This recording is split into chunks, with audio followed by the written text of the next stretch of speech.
Bienvenue sur Histoire biblique, dès le commencement. Ici, nous redécouvrons les récits les plus puissants de la Bible comme vous ne les avez peut-être jamais entendus.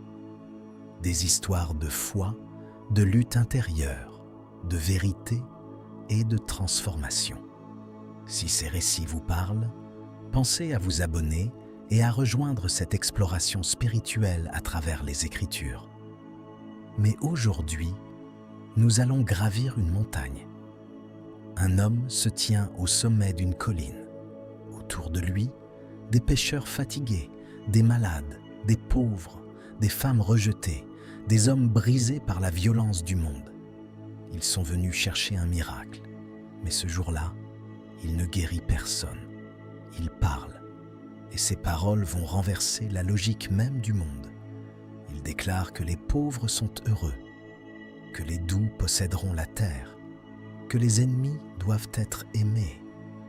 Des mots si puissants qu'ils provoqueront fascination, incompréhension et haine. Ce jour-là, sur une montagne de Galilée, Jésus de Nazareth prononce ce qui deviendra le discours le plus radical de toute l'histoire spirituelle. Voici l'histoire du sermon sur la montagne.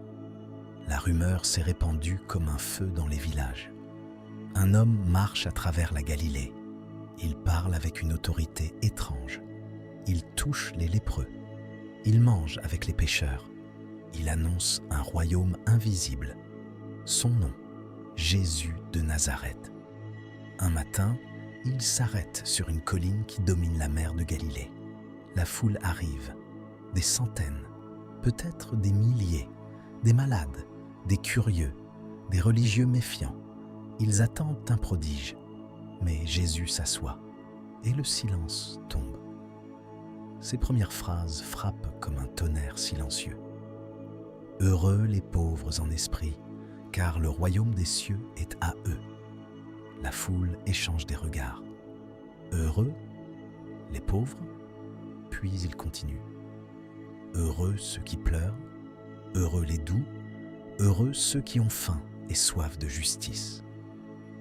Dans ce monde brutal dominé par Rome, où la force décide de tout, ces paroles semblent folie. Mais dans les yeux de certains, elles deviennent espérance. Puis le discours devient plus sombre. Jésus ne parle plus seulement des actions, il parle du cœur humain. Vous avez appris, tu ne tueras pas.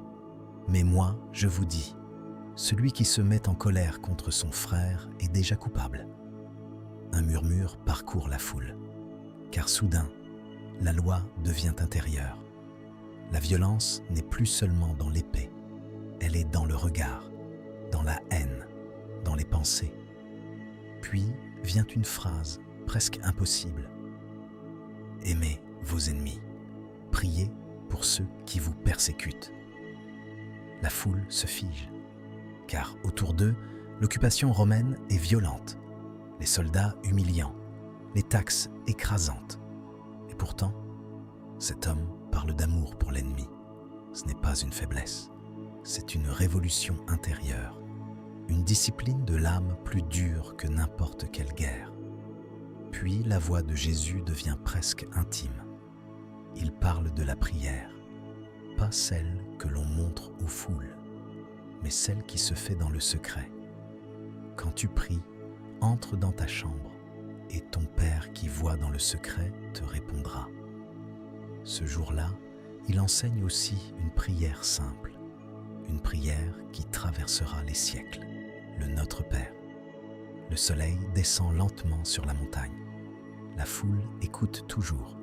Et Jésus conclut par une image. Deux hommes construisent une maison. L'un bâtit sur le sable, l'autre bâtit sur le roc. Quand la tempête arrive, une seule maison reste debout. Et Jésus termine par une phrase lourde de sens.